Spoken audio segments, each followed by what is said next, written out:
I stopped asking where he was going. When he stayed out all night, I no longer paced the floor. I simply turned off the bedside lamp and fell into a deep, dreamless sleep. Even when I was injured during a training maneuver and the medic told me to call my family, I just looked at the sterile white ceiling and said, I don't have any next of kin.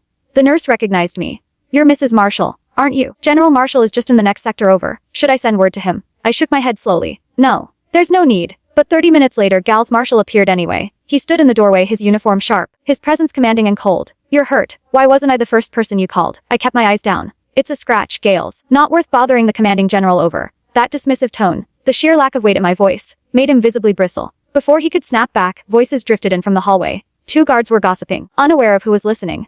The general really has a soft spot for that girl, Maya from the USO troop. She twisted her ankle during the performance, and he practically commandeered a Black Hawk just to get her back. Carried her onto the bird himself. Didn't let her feet touch the tarmac once. I saw Giles's chest tighten. His eyes flickered toward me, searching for the explosion, the accusations, the familiar fire of my jealousy. But my lashes didn't even quiver.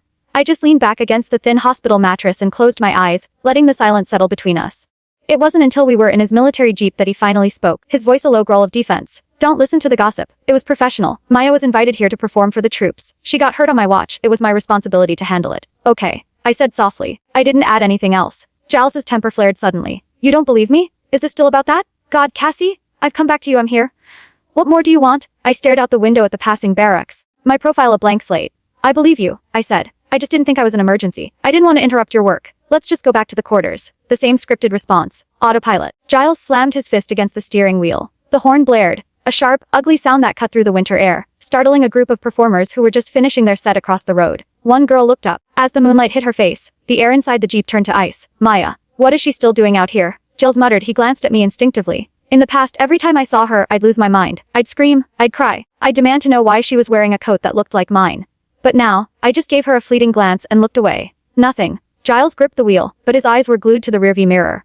It was a brutal December night. The girl was shivering in a thin stage costume, her arms wrapped tight around herself, her nose red from the cold. His hand was already on the door handle. The concern was practically leaking out of him. I understood the script perfectly. I opened my door and stepped out, giving him the exit he was dying for. If you need to do a final sweep of the camp, I can walk back. It's not far. I didn't wait for an answer. I turned toward the intersection. Giles jumped out and caught my wrist. It's over between us, Cassie. I didn't know she was here. Why won't you trust me? I nodded. I do trust you, Giles. She's a young girl in a tough spot. Even if it's over, it's normal to care. I get it. He stared at my face. There was no bitterness there. No hidden edge. That was what terrified him. I used to have an insatiable hunger for his attention. If I found a single long hair on his uniform, I'd interrogate him until dawn. Now I was exactly what he'd always begged me to be: reasonable, quiet, undemanding. But it felt like he was breathing through wet cotton. I pulled my hand back and walked away. At the corner, I stopped and looked back. Beside the jeep, Giles had already draped his